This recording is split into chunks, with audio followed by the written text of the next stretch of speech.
एक नवीन सीएम होऊ घातलेत. आरोग्य मंत्र्यांना सीएम पदाचं स्वप्न पडलंय असं म्हणतात. आणि ते सीएम होण्यासाठी सगळ्यांना फरमान निघालेले आहेत. पैसे जमा करा, आरोग्य मंत्र्यांना सीएम करायचे. आणि हे पैसे कोणाकोणाकडनं का जमा होत आहेत? हे पैसे सर्व जिल्हा शल्य चिकित्सक, जिल्हा आरोग्य अधिकारी यांना प्रत्येकी 5 लाख रुपये, वैद्यकीय अधीक्षक, सर्व तालुका अधिकारी यांना प्रत्येकी 1 लाख रुपये, असे सगळे पुणे, सातारा, सोलापूर असं सगळं चालू आहे. आता इकडे जी हजूर कोण आहे? इथे जी हजूर एक भीडचा भूमिपुत्र आहे. त्या भूमिपुत्राचं नाव काय? तर रणवीर सूर्यवंशी हा या सगळ्या घडामोडींचा सूत्रधार आहे. त्यांचा पीएस सीएम करायचंय म्हणे. आयला गळा घोटतील कळलं तर शिंदेना. त्यांचं आरोग्य ठीक ठेवणार नाहीत ते. कोणाकोणाला काय काय स्वप्न पडतात आजकाल. अरे आता कुठे मंत्री झाले, अजून बूट नीट टेकलं नाहीये, अजून खुर्चीवर नीट बसले नाहीये, तर लगेच सीएम पदाचे पैसे गोळा करायला सुरुवात केले.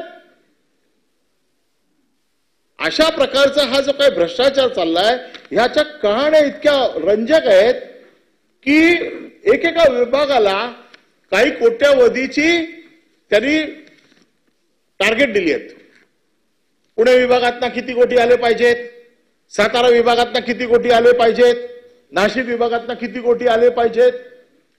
असे पैसे गोळा करून काही तुम्ही सीएम होता? हाच तर प्रश्न देणार कोणाला?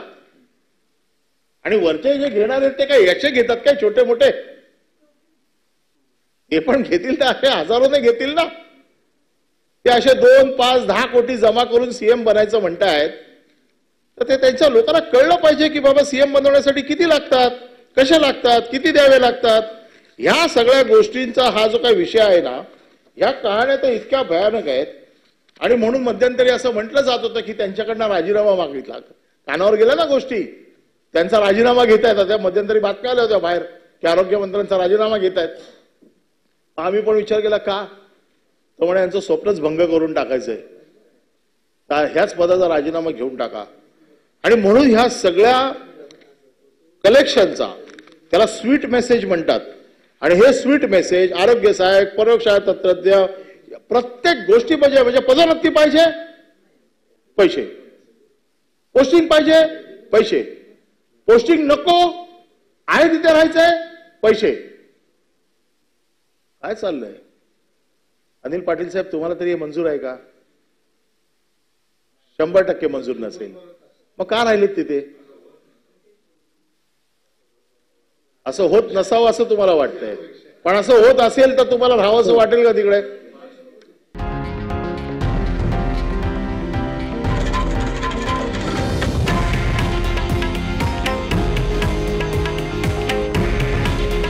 हे आहे देशातील नंबर 1 न्यूज नेटवर्क आणि आपण पाहत आहात TV9 मराठी. काळजी तुमची, हित महाराष्ट्राचं.